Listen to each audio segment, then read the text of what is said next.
Hello and welcome to today's Connect and Explore webinar. It is brought to you by NCORE, the National Collaborative on Childhood Obesity Research.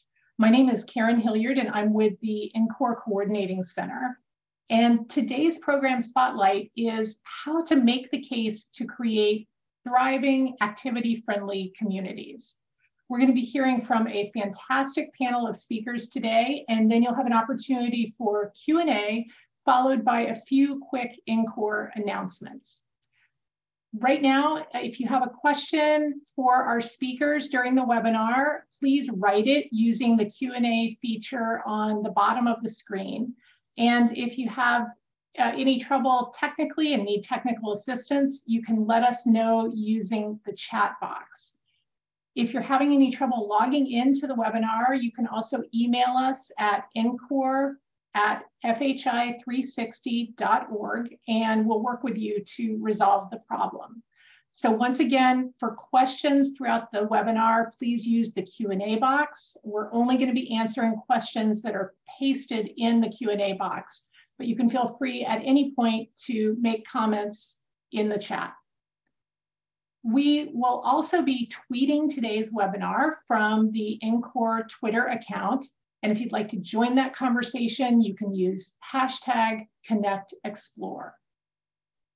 Let me introduce you now to our panel of speakers for today.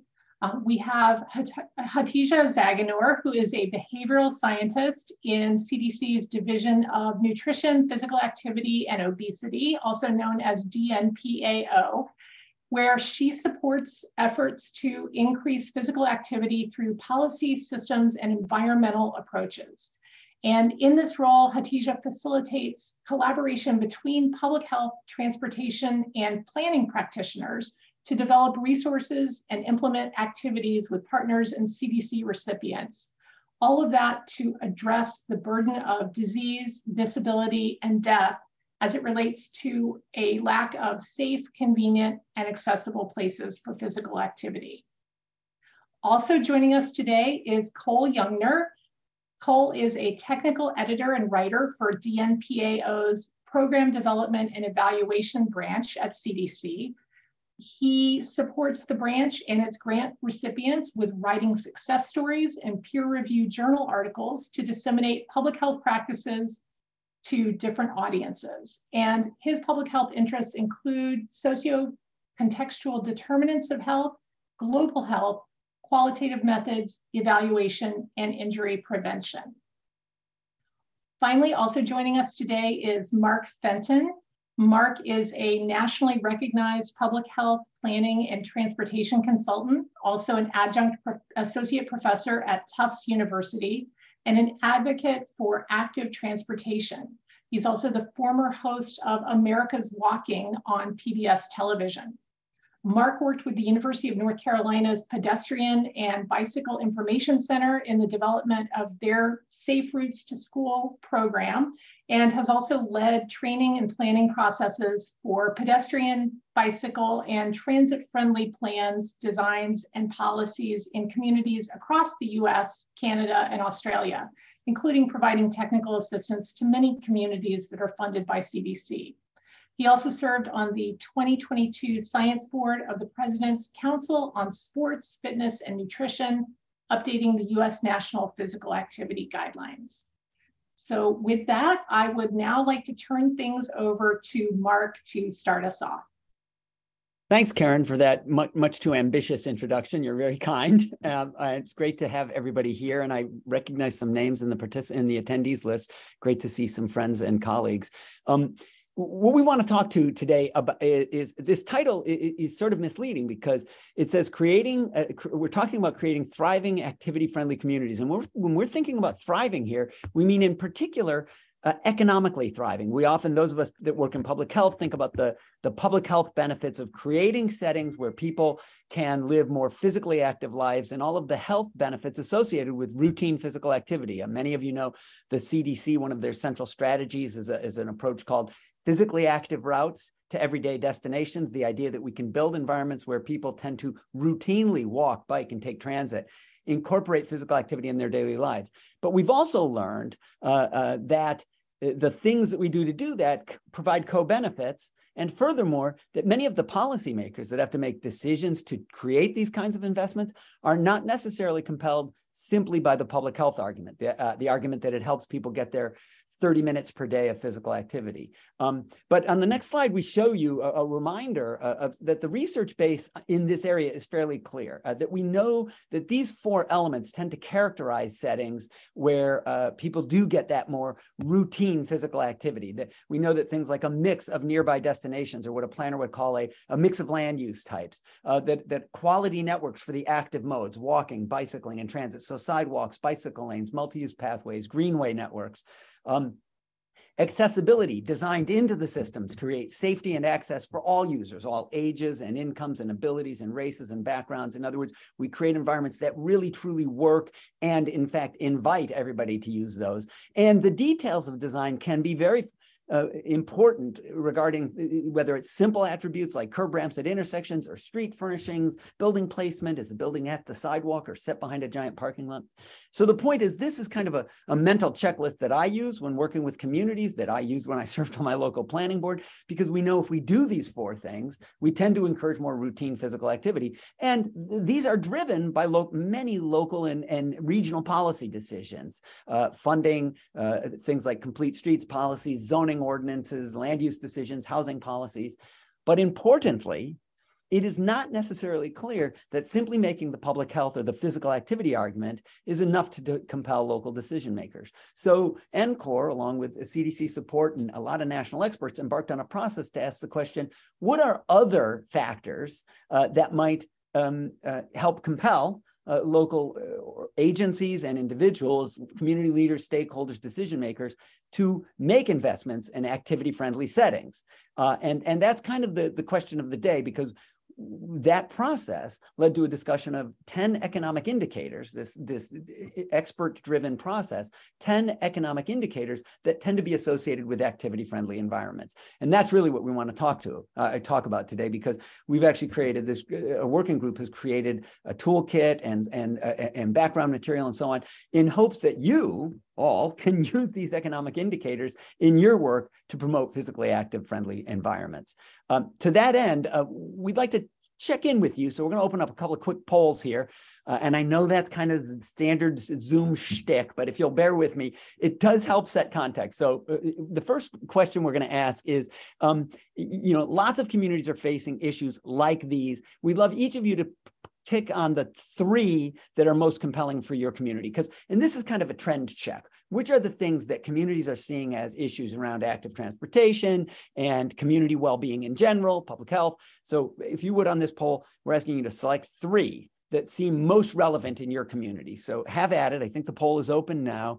Hosts and panelists can't vote. Oh, that's right. I can't vote, but you should right now. And we're thinking about things like reducing healthcare costs, but at the other end of the, that's on the health side, but on the other end of the spectrum is managing traffic or reducing gridlock.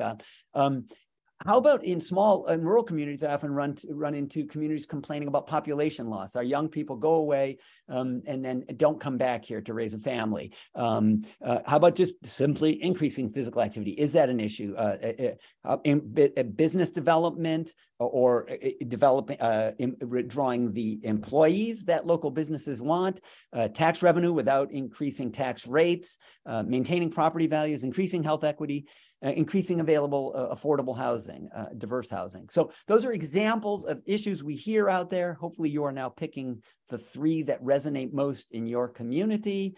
And Sung, I don't actually see the response rate, so I'm going to defer to you that as soon as you see us getting up there, you go ahead and share some results, and let's see what we got here. So people are talking about reducing healthcare costs, managing traffic. That population loss does appear to be an issue. That's interesting. Physical activity. So we must have public health people in the room, but we also have obviously economically oriented people, because attracting more businesses is, so almost half of you responded to both of those.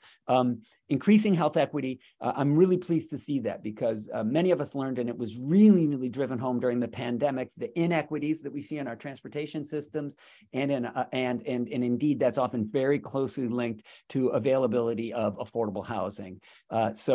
Great responses. Thank you for that. I'm going to close this one and ask you, Song, to throw up the next one. So now we're going to say, Are any of the following reflective of specific goals in your community? And again, we just asked you to pick the top 2 or 3.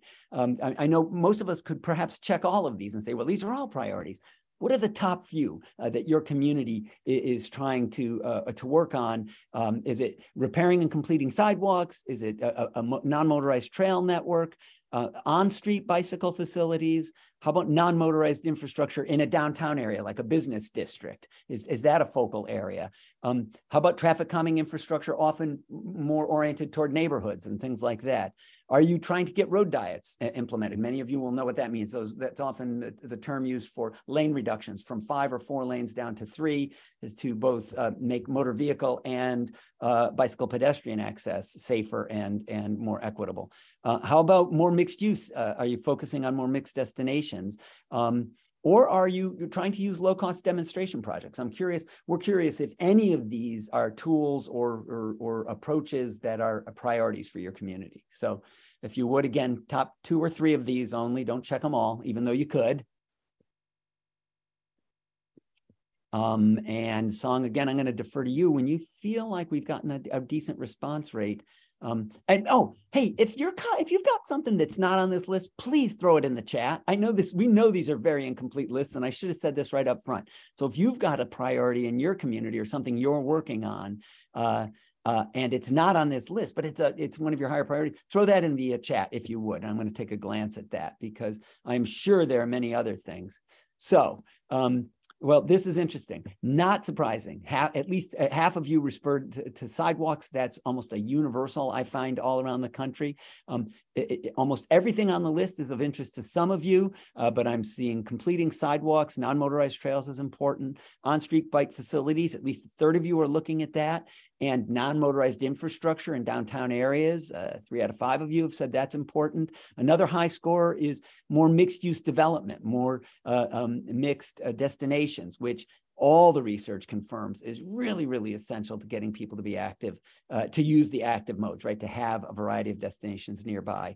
And low-cost demonstration projects. I'm happy to see that almost a third of you are trying those. So great. Okay, one last poll, if you'll bear with me.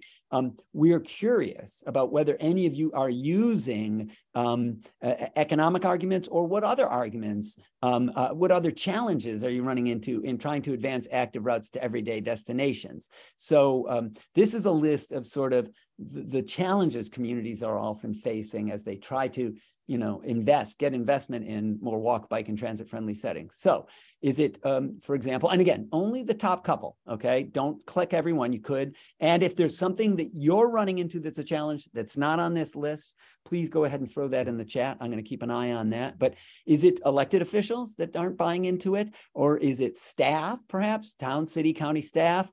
Or is there community opposition? Would you say the public say, hey, why are we putting bikes on the road? I don't see anybody riding there anyway. Or why are we putting out bike lanes? Nobody's riding there anyway. That's a common, and sometimes it's outright opposition. Sometimes it's just more disinterest. So we're curious if either of those are issues.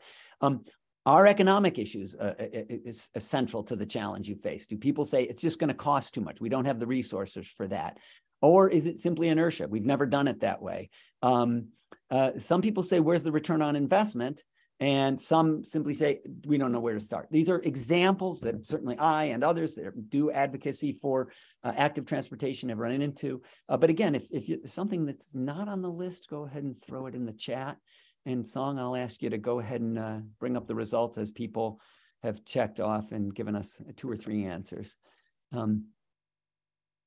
This is a great one I see from my friend and colleague, Deborah John, who said, how about motorized vehicles in the active transport system? So when you start to think about things like motorized e-bikes or those boards, scooters, which can often move at significantly faster rates than pedestrians, but sort of intermingling them in quasi-pedestrian infrastructure. That's a great one, Deb. Thank you for sharing that, Deborah. Okay, disinterested elected officials, only about 18%, or staff. Community opposition, that's at about a quarter of you. Community disinterest, however, is a third of you. So maybe it's more disinterest than actual outright opposition. Certainly the costs. Well, this is fully relevant to our conversation today. 64% saying, you know, it's just costs too much. So let's see if we can make a compelling economic argument. And some folks, almost a quarter of you, you know, no return on investment, not sure where to start. Okay, well, this is great, and I'm delighted. It is fully appropriate that we're ready to move forward now, having seen that fully 64% of you identify specifically costs and the economics of this kind of investment, because we'd like to think that this process and the economic indicators we're going to share with you today can help overcome that argument or that concern. And with that, I'm going to ask if my colleague Hatisha is. Oh, yes, disinterest from Public Works, and that's sort of that staff opposition, right? Hey, this isn't our job. We've got roads to repair and so on. I just saw that in the chat and I wanted to share it because it's a good example. So Hatisha, are you on, and is your sound working? Because it is my turn to hand it to you if you're ready to go.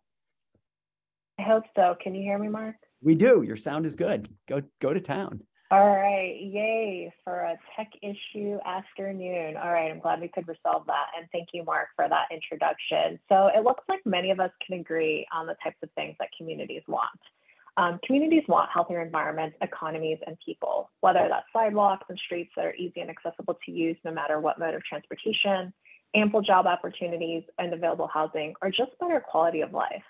So these are all great goals, yes, but how do we get there? Next slide, please. Well, that's by creating activity-friendly communities. Activity-friendly communities combine transportation, land use, and community design to increase safe, convenient, and accessible opportunities for walking, biking, or simply moving in public spaces without the need for a vehicle.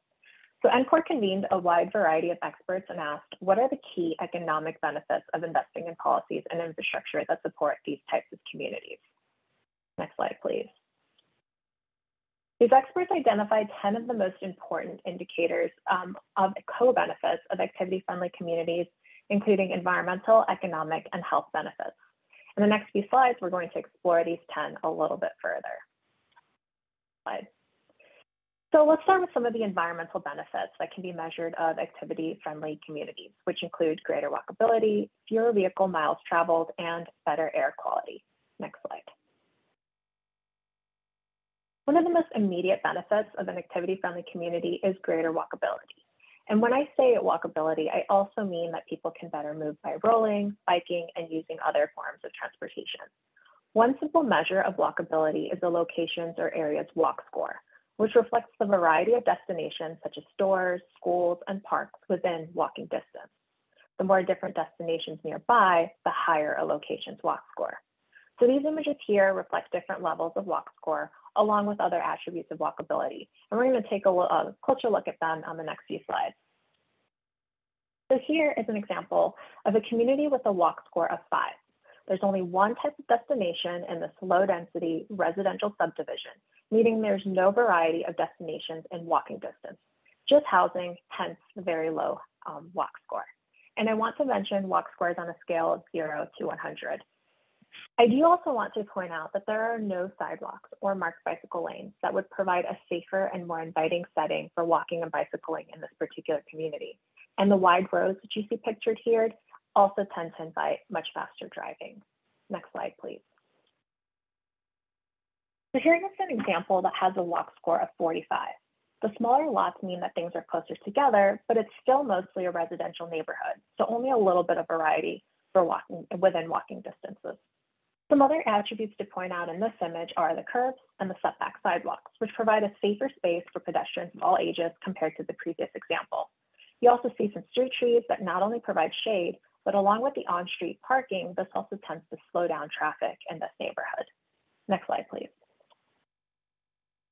So here's an example of a walk score of 72, where there's more compact and mixed development and an intermingling of neighborhood businesses such as corner stores and restaurants. This dramatically shortens walking distances to everyday destinations, hence the higher walk score.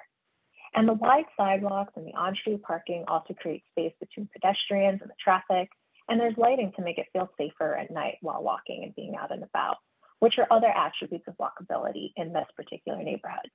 Next slide, please. So here's an example with a walk score of 92. There's a variety of businesses and retail at the street level, and then there's housing on the second floor, creating a great variety of destinations in very close proximity. Additional attributes of walkability include wide sidewalks and street trees, as well as sidewalk seating and activity that make the environment very inviting. Next slide. So from these examples, it's pretty obvious that a variety of destinations and the presence of sidewalks do make a difference. But what other features can you all see here or think about from the places you're familiar with that make one place more walkable than another? You all can feel free to type some things into the chat. We'd love to hear from you. And I'll just go ahead and share some of the features that make me want to walk around the neighborhood, such as wider sidewalks that are free of hazards, ample crosswalks with crossing signals, street trees for shade and traffic calming, as well as landscaping and street art are a few of those things for me. Next slide, please. Let's move on to another benefit. Vehicle miles traveled, or VMT, is a measure of total miles driven by vehicles in a region, state, or the country. A benefit of more people using active modes of travel, like walking, bicycling, and taking transit, in place of single occupancy vehicles, is that they're driving for fewer trips.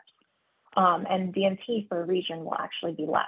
So some of the obvious benefits of vehicles driving fewer miles include less traffic congestion, potentially reduced travel and commuting costs for residents, over time, a reduced dependence on oil, which may lead to greater independence from the ups and downs of the international oil market, lower greenhouse gas emissions, and overall less air pollution. So as a community becomes less dependent on vehicles for travel, it's also possible to invest less in vehicle infrastructure, such as giant surface parking lots and parking structures that house only cars, and instead use all that space and resources to create more spaces for people. Next slide, please. So another benefit is better air quality, which I touched on in my previous slide. As we know, poor air quality isn't just unpleasant, it can lead to or worsen chronic conditions like asthma, COPD, and other lung diseases. But this costs us more in higher healthcare costs and insurance costs. Poor air quality also tends to have the most severe negative impact on children, older people, people with health conditions, and outdoor workers. So for example, idling vehicles around schools at dismissal can create very unhealthy air for students and staff. Next slide, please. All right, so let's talk a little bit of some of the more traditional economic benefits of activity-friendly communities, which include the 6 benefits noted here that I'm going to highlight in a little more detail on the next few slides. Slide, please. So more walkable communities have the potential to generate more revenue per square foot of retail space because by design, they allow for more destinations, such as shops and restaurants, that can generate higher retail sales. And these types of communities have more room for business development, which helps generate more tax revenues from less space. So in Raleigh, for example, it was found it would take an entire subdivision of single-family homes to equal the tax base of one commercial office building on a much smaller lot. And you're going to find this scenario play out all across the country because low-density development is a poor way to make property tax revenue, and it's also an extremely expensive to maintain. In our fact sheet, we feature a case study from Morgantown, North Carolina that I quickly wanted to highlight. The community was able to boost retail activity, small businesses, and tax revenue by creating a downtown anchor. They linked a historic theater and a walkable downtown to adjacent buildings to create a more thriving downtown. Next slide, please. Additional benefits of walkable communities include that they can help stimulate the economy by connecting more people to more jobs. With more destinations closer to one's home, it means that there's more access to jobs. Jobs that can be easily accessed by active or public transportation means families can save more money by reducing the transportation costs that are required when owning and maintaining a car. Walkable communities also provide for a mix of housing types and sizes, which can allow families with kids, empty nesters, young adults, and people of all ages and abilities to live next to each other. In many cases, when a community becomes more desirable to live in and occupancy rates increase, it's vital to have requirements in place to allow for different housing types, sizes, and costs to ensure people already in the community can afford to live there, and new residents also have the option to move in. So in our fact sheet, you're going to learn a little bit more about Sulphur Springs, Texas, which was able to transform its community and reduce business vacancies, increase jobs, retail sales, and tax revenue, all while improving the walkability of the community. Next slide, please. And as I noted on the previous slide, an essential attribute of activity-friendly design is to provide a variety of different types of housing within walk, bike, and transit distance of daily needs and essential services such as grocery stores and the grocery store or the post office. This means not single-family homes and apartment buildings, but also the so-called missing middle housing, such as row houses, which is the center picture here, townhomes, duplexes, triplexes, quads, cottage homes, which is the picture on the left that you can see with the community garden, accessory dwelling units, which is the picture on the right, which are homes with an apartment over the garage or out back. This provides an opportunity for a wide variety of residents of different socioeconomic levels to live within walk, bike, and transit distance of their daily needs and jobs. And now I'm going to turn it over to my colleague Cole to finish up on some of the benefits of activity-friendly communities. Thanks, everyone.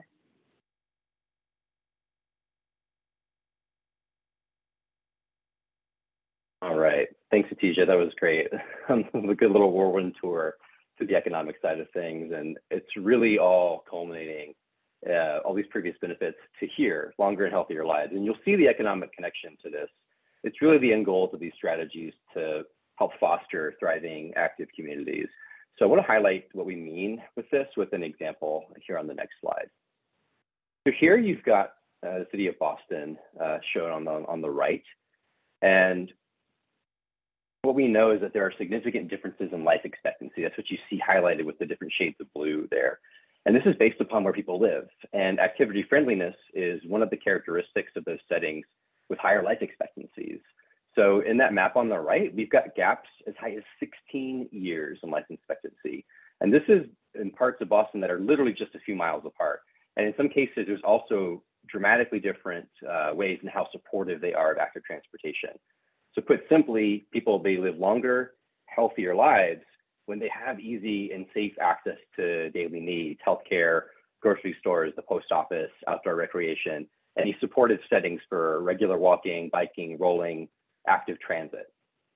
So there are premature deaths that can happen because of this, and there's social economic costs for communities and workplaces, whereas overall, these economic benefits of living somewhere with activity-friendly places, they lead to better overall health in the community. And I want to expound on that with kind of a broader national example here in the next slide. So here we kind of zoom out to the rest of the US. And this is really where the equity part comes in. That was something that people really kind of, spoke up about it in the poll earlier, how that's a priority. And this really is a social justice issue of how the zip code is a better predictor than your genetic code. And what the research has shown is that folks living in these areas where it's safe for pedestrians, it's more walkable, there's longer life expectancies, fewer pedestrian deaths and traffic fatalities. They tend to be wealthier, there's higher incomes, these places have more economic opportunities, and there's a greater proportion of white residents. This is really that, to use an old phrase, a canary in the coal mine marker for these systemic health justice and equity issues. And one way, and by no means is it the only way, but one way to overcome this is to make it easier, safer to walk to places for folks, for all backgrounds, all income levels. And we want to make the places that are already more walkable, that have higher life expectancy, we want to make them accessible, more accessible to people of all income levels, all backgrounds, all races, all ethnicities. So the big takeaway here I want to leave with everyone is that life expectancy has economic aspects, and bringing equitable investments and opportunities to all types of communities is a priority. So we really got to combine bringing activity-friendly opportunities and approaches to mitigate any adverse effects of things like displacement. And that includes these important things around good, affordable housing, land use, and policy, things that Mark mentioned earlier. And then I know he's going to touch on with some real-world examples later. But next, I want to show you, okay, how can we actually use this understanding and this notion of economic benefits? So what we did with NCORE and this working group and the folks at CDC is put together resources and tools. Hatice did a great job walking us through all these different measures in the project. So what do we do with them? Why do we have these? We wanted user-friendly tools and resources online that will help us share this with researchers, practitioners, folks in public health, or working in city planning, other related fields with our infrastructure and design. So it's 4 different key resources that we want to highlight today. And I just want to give you that 30,000-foot view. And these are all going to be on the website, and we're going to share out some links for these today too. And again, just to reiterate, as I'm previewing these, we want to hear from y'all. Feel free to drop into the chat if you've had experiences trying to work with data, any challenges you have talking to city officials, community members. How did you deal with it? Have you used economic indicators to guide interventions to measure impact, to help make the argument. So tell us about your experience with that in the chat. We would love to hear some of the stories from your community. Well, let's look at that economic indicator library. So this resource is really at the heart of, of the work on activity-friendly communities. Now, there's a lot of information to take in here, but we've balanced it to be not so exhaustive as to be overwhelming. And we really developed it with practitioners, researchers, and again, public health related fields in mind. We just launched this back in August, and it gives organized information on the different metrics and indicators that we walked through already. And so what does this mean? It gives you features like how this could be useful, limitations, like it's only collected every few years or so, the potential data sources. And all these, we try to link to publicly available data sources like the Census Bureau or Small Business Administration, other kind of economic surveys that the government already collects and that you can just access for free. And it's just a matter of kind of digging through the data and finding the one for your community or your state or your zip codes. And I really just want to emphasize this is the biggest takeaway here. Why we're so excited about this is that these 10 indicators, while they are not the only ones, they are so related to activity-friendly development. And by having these consistent measures, we can apply them across different communities. And we can assess, monitor, program plan, evaluate these economic benefits and these activities and compare them not just across these communities, but over time. So instead of just having this snapshot, we can see this bigger picture and have these more consistent comparisons that we make. And on this site, you see the different indicators, the environments, the people, the economies. You can click through here, pull up different information. So it feels interactive. It's nice and lets you just see a little bit of information at a time. And we're really intentional in having this solid foundation without it being overwhelming. So it's also not static. We can add more information. We can improve this over time. And again, we think this is more feasible. It allows us to kind of document these measures, and this is going to be really good to use for many, many years. So on to the next slide, please. And now we have this fact sheet. And this is, again, a 2-pager, something that you can use in meetings. It's front and back. It highlights the 10 indicators. You will be able to just print this out as a PDF if you like. And it just shows these popular approaches and case studies and examples that give us a real-world argument for how this has been successful. Next slide, please. We also have a customizable presentation. It allows you to, if you want to give a training or do a presentation, you can kind of plug and play the old Mr. Potato Head approach to things, where you can just take the slides that are relevant or add in talking points that aren't. You've got the link in the chat here and the QR code to access this. It's all on the website. We know each community is unique, so the deck's built with that in mind. So if something doesn't apply to your community, plug it in. If people are more interested in equity or they're more interested in the business development, like kind of in the poll earlier, feel free to select that. Add in your own talking points and add in photos. We've kind of made notes here and there where you can add in photos and other points that are going to resonate most with your community. And next slide.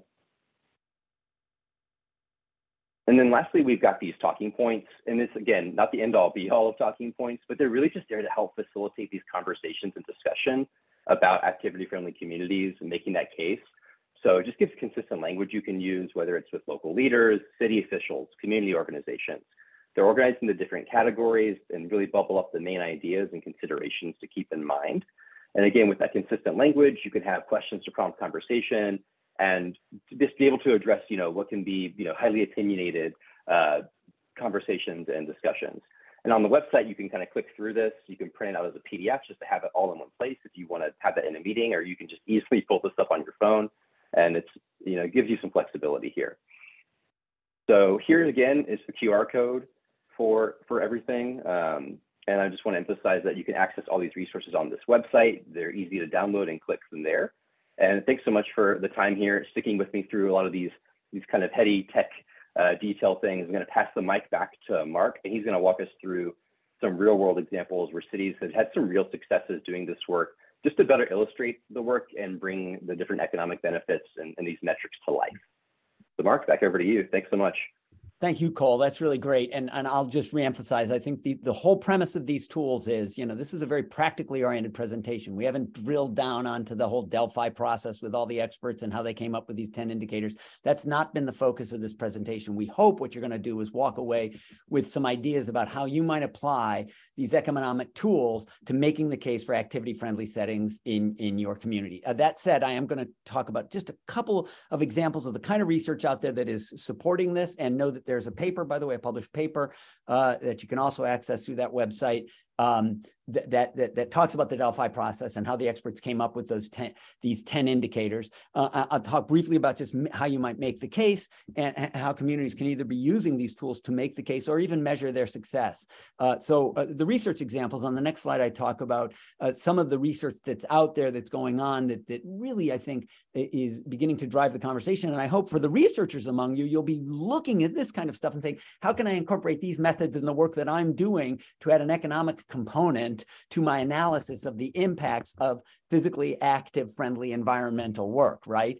So for example, some years ago, New York City took a really close look at where they're doing their, they call them sustainable streets. Others might use the term complete streets improvements, but pretty dramatic stuff, taking entire lanes away and making them dedicated bus and bicycle lanes, or taking entire squares like Times Squares and taking a huge amount of the asphalt away from cars and giving it back over to pedestrians and bicyclists. But notably, they did a really rigorous study and measured dramatic increases in retail activity, sometimes as much as doubling of retail revenue on streets that had these improvements compared to themselves previously, and to paired streets in the same boroughs that didn't have those changes. So they measured over time, they measured case comparisons as well as before and after on the same street. Really powerful research. That was then replicated through work out of Portland State University, where they looked at a bunch of other cities, not just New York, because people say, oh, that's New York, too big, it's a metropolis, that's only relevant to Tokyo and LA. Where else? Well, some more medium-sized cities. And indeed, we're starting to see this work filter down to even more small communities, but same kinds of benefits.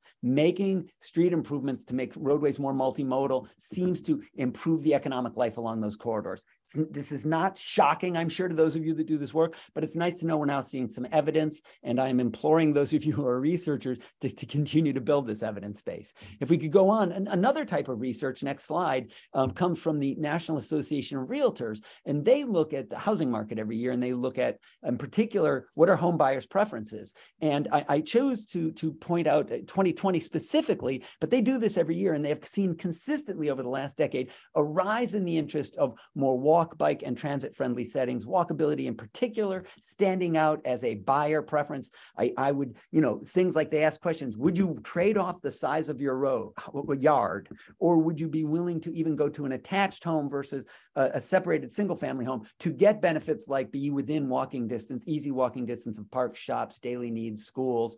And the short answer is a greater and greater proportion of home buyers are saying yes to that they want that walkability, that kind of access, and so on. Notably, millennials are very interested in that, but also it's a really fast growing trend among empty nest baby boomers are saying, hey, when I retire, I want to be in a place where I can walk to a corner store and a coffee shop and not have to start my car for every trip.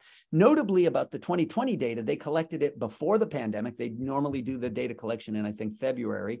They decided to repeat it in July because they thought, well, the pandemic's going to change this. People are going to want to be in single family homes out in the middle of nowhere, subdivisions, no mixed use, no access to walkability, right? Because we're in the peak of this pandemic, and that's not what they found. People still said they wanted to be able to walk to their essential services. In fact, during the pandemic, moderate and small sized communities that were walkable showed a very high preference among home buyers because people wanted to be able to get to those things and not have to get in a car and drive to a giant retail center like a Walmart where, huge amounts of the pathogen were being passed back and forth. So my point only is walkability is a very durable desire among home buyers, and it's another piece of the discussion driving this. This is important. On the next slide, we point this out. A lot of folks would say, well, wait a minute, but isn't that a problem leading to great gentrification, right? As walkable places become more desirable, aren't we pushing out the very people? Cole just made a compelling case. This is a social justice issue. We want to provide walkability to across the spectrum of race and income and access and ability and disability. if all we do is gentrify these places because they're highly desirable and the millennials and the empty nest baby boomers move in, what good have we done from a social justice standpoint? Well, 2 points on that.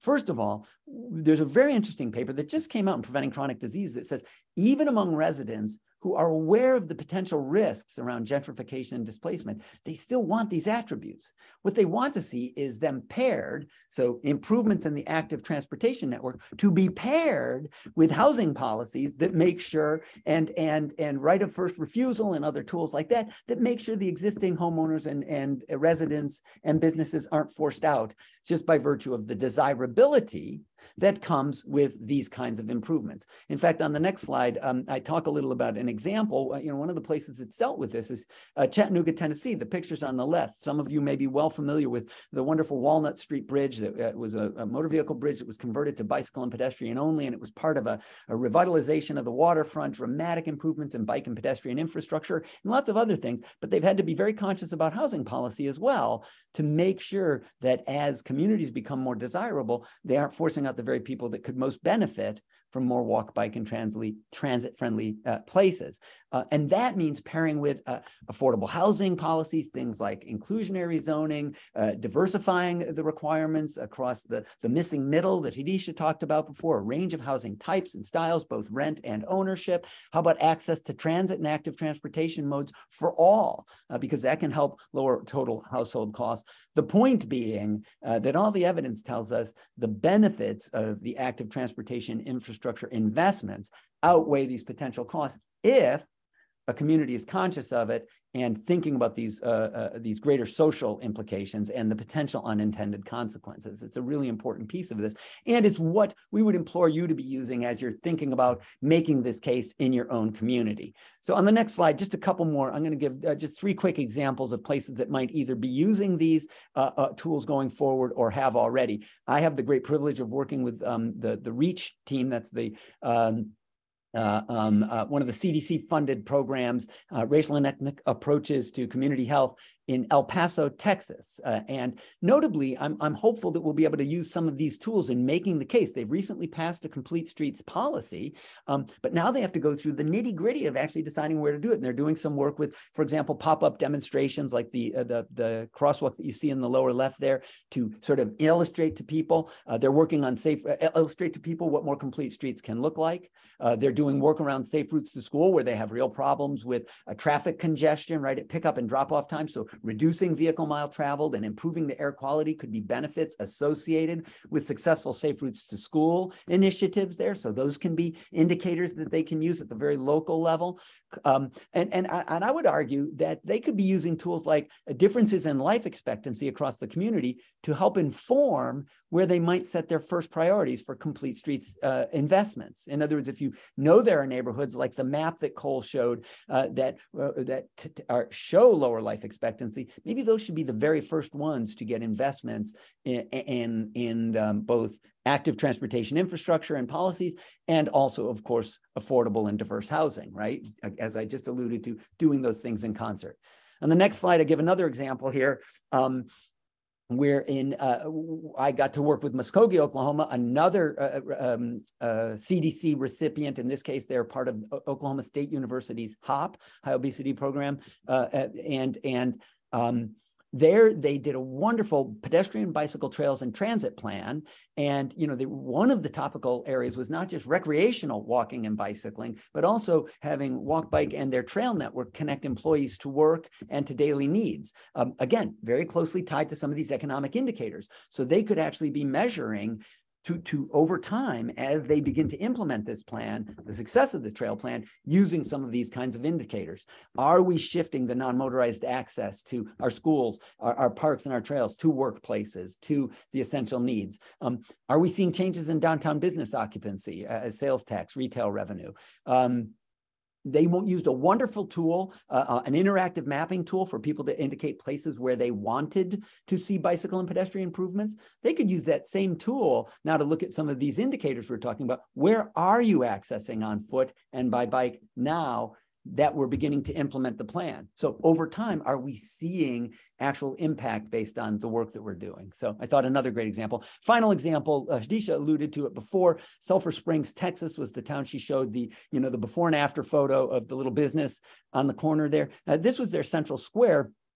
A good friend, Ian Lockwood, with Tool Design, was very central to the work that they did there, to a very, very deeply invested community engagement program, a very inclusive community planning process where they decided that that central square shouldn't be dominated by parking, as the picture on the left showed, but really could dedicate a lot more of the space to the public realm, that large green space that you see. And furthermore, that the streets that were a one-way pair in each direction, could be converted, restored back to the two-way streets that they were originally, which would calm the traffic, make it much more functional for motor vehicles, but also pedestrians and bicyclists. They have seen myriad benefits to that, but not least of all, that a downtown business district that was once 80% vacancy is now 80% occupancy. And they have social gatherings, as public space can be used for events and so on.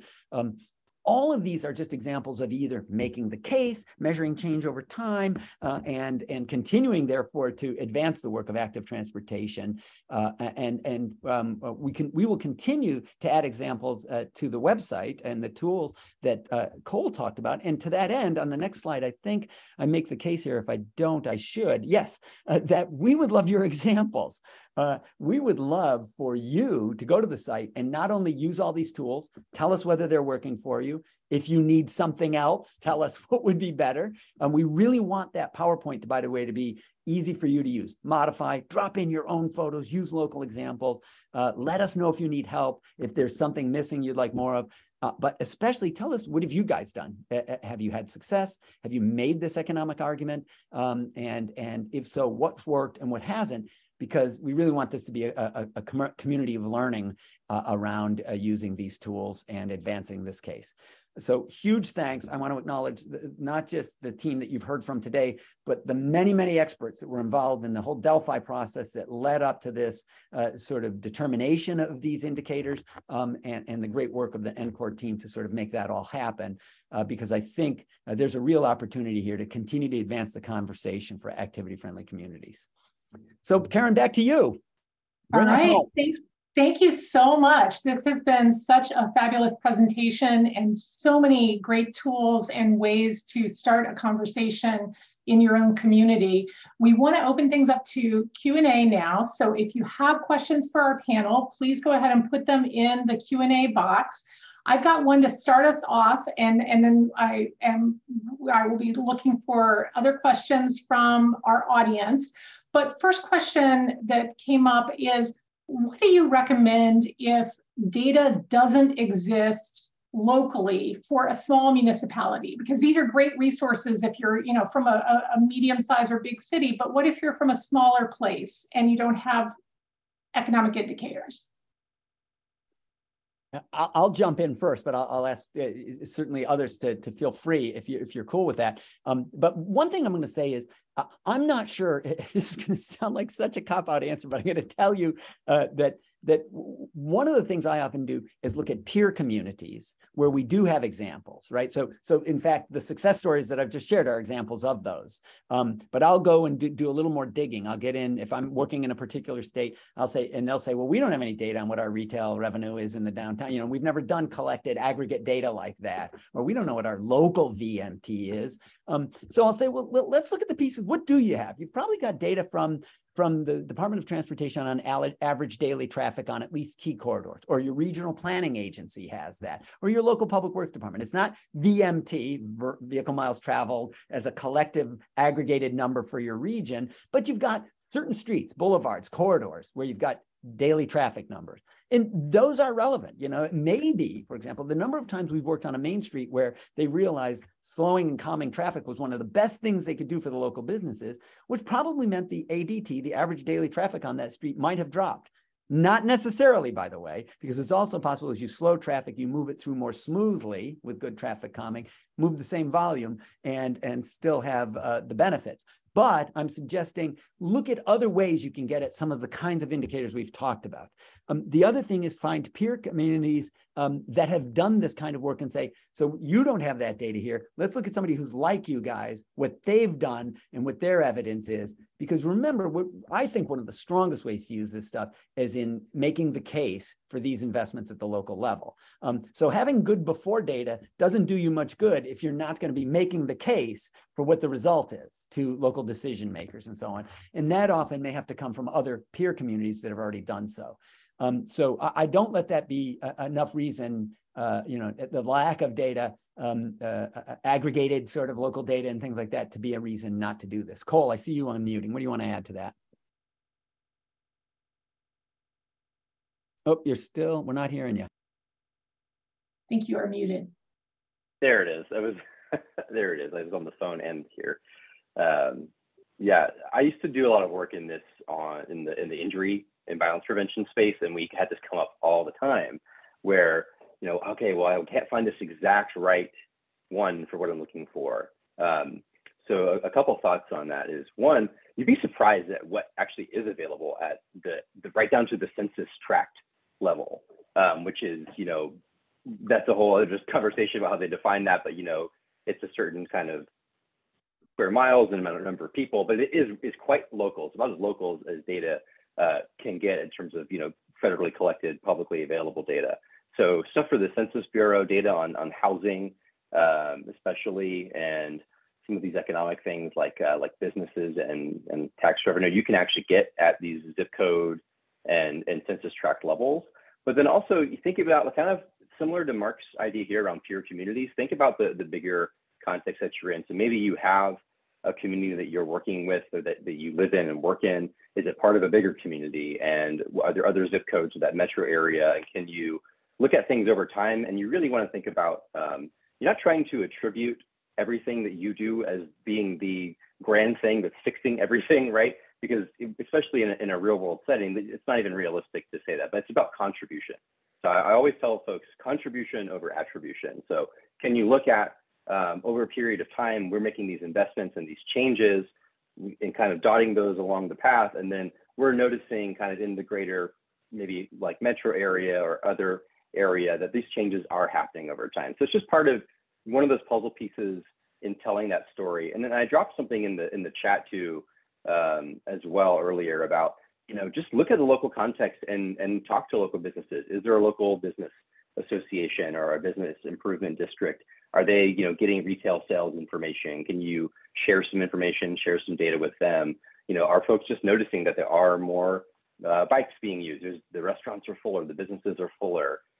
Just getting some of that local contextual information and data can be part of telling that story as well. And especially if you have folks that are influential in the community, being able to not just have the numbers, but also to have some compelling personal stories from people. That oftentimes goes part and parcel with making the economic case is showing how real folks are benefiting from it and add that sense of real testimony to it as well. So those are my thoughts on it.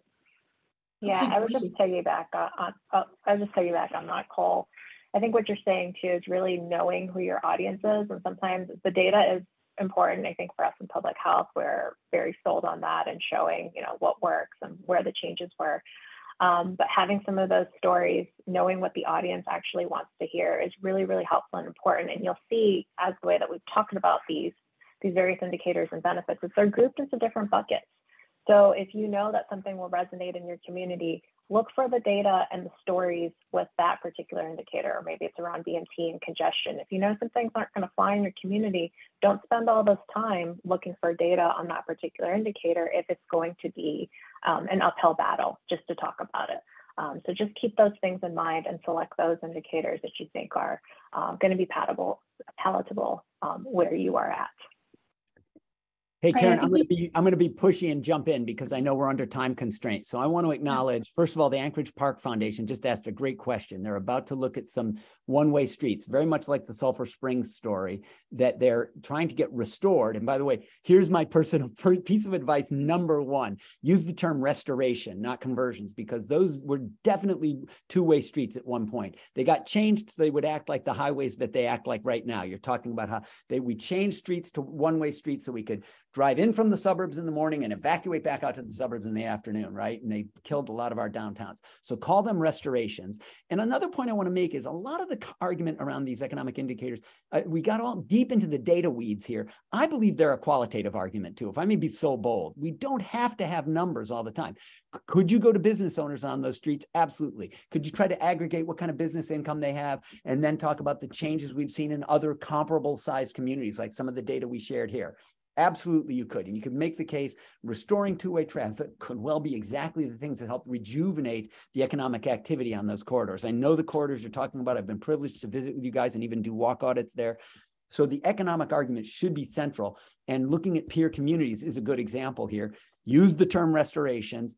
But having said that, I wouldn't be afraid to actually, ask business owners, what are the things that you envision, right, really making a difference here? What are the things that what would be your dream? What would be a beautiful boulevard out here? What would it look like? Allow people to sort of do some imagining. And of course, we've been making the case, and in a lot of communities, they've been successful doing this using short-term events. Some call it pop-ups and demonstrations to actually try some of this stuff. And I would say qualitatively measure how many people came downtown during your walkable street event, right? Those are also, if you will, economic indicators. How many people came? What kind of business activity did the businesses see? And do it for more than just one Saturday morning. Do it for a series of Saturdays through the summer or weeknights as well. So there are lots of approaches here that I think build on the economic argument that aren't simply about data, but that also then allow objective evaluation, which I'd really, really urge. Let me jump in here. We've got time for one more question, and we've got a question in the Q&A that I want to get to, which is any suggestions on how to navigate competing policies or overlapping policies between local, county, state roadways and cities, unincorporated land use, that sort of thing, something that's really particularly relevant in rural communities compared to some urban places. I've been talking a lot. I want to defer to Cole and Hadisha if either of them want to leap onto this one. If not, I'm going to say this, that my experience is the jurisdictional mamba is one of the hardest things we do because people are really quick to point the finger and say, hey, it's not our responsibility, it's theirs. Or the road, goes from being a city street to a county road right here. And at that point, we got to stop doing what we're doing. So needless to say, that this is really about backing out to the regional level, right? And doing true regional planning. That's what has to happen there. Sometimes really, really hard. And in rural communities in particular, that's challenging. I will say this, in smaller and rural communities, there's a great guide out. All of you have heard me pitch it before. It's the FHWA Small Town and Rural Multimodal Networks Guide. And the reason I mention it is because it really focuses on the kinds of tools that can be applied in really small and rural communities that are quite low cost. And the reason that's relevant is because when you get into this jurisdictional crossover thing where people want to point the finger, it's their responsibility, they have the money, no, they have the money. Coming in with lower cost approaches can sometimes change the conversation. Very much an economic argument, as you can imagine. So what I have found is using this guide, which is, by the way, imprint of the Federal Highway Administration. That's a big deal when you're working with traffic engineers and planners who are very much about, well, wait, is this an approved approach? Has the Federal Highway said it's okay? Because if we're going to use any state or federal funding, then it's got to be FHWA approved. So again, I'm going to say the name of the guide and I'll put the link in the chat or somebody else can throw it in there. It's the Small Town and Rural Multimodal Network Guide of the Federal Highway Administration. My argument would be when I have these kinds of jurisdictions that Deborah's outlining here, I'm getting them to look at those types of solutions, which are lower cost, which kind of can be applied in a way that isn't burdensome to any one, if you will, agency level, and are well suited to sort of crossing those kind of more rural and small town districts and settings. So I start there. Essentially what I'm taking the low-cost approach, basically, because it makes it a little easier to move through the jurisdictional dance that she rightly describes as really frustrating. So that's at least a first thought on that. And I'm going to go ahead during the closing comments here. I'll put that link in the chat box. Great, thank you so much. And wow, thank you to all of our panel. This was a fantastic discussion today. Please remember to check out all of the resources that were mentioned here and share them with people in your own community so that you can create these kinds of spaces for yourself. We've got a few quick announcements. I know we're at time, but I also want to be sure that people know what we've got coming up, because you won't want to miss our next webinar. Our next webinar is scheduled for December 6th. It is Optimizing Recess for Healthy Child Development. If you'd like to register for that, go to ncor.org/webinars and you can register. Also want to let you know about an upcoming workshop that we have on November 30th. You can save the date now and register for this. Please join us from 11 to 2 Eastern Time. We are going to be talking about sparking conversations and action to advance equity, looking at some of the equity issues related to implementation science when it comes to equity and childhood obesity, nutrition, and physical activity interventions. So again, that is November 30th. If you haven't already done so, please be sure to sign up for NCOR's newsletters. You can go to NCOR.org/e-newsletter. So again, ncor.org/e-newsletter to sign up for that. And if you have used any of NCOR's tools, we are always on the lookout for success stories related to our tools. So please do email us. You can contact us at ncor@fhi360.org. Again, ncor@fhi360.org. And who knows, we might even feature you in an upcoming webinar. Finally, if you have questions or comments for us, you can also email us at that address. It's ncor@fhi360.org. We would love to hear from you and know what you thought of today's panel and what questions you have that we can answer in the future. So thanks again to all of you who joined us for today. Thank you to our amazing panel of speakers. Hope everyone has a wonderful rest of your day and a safe and relaxing holiday next week. Thank you so much for joining us.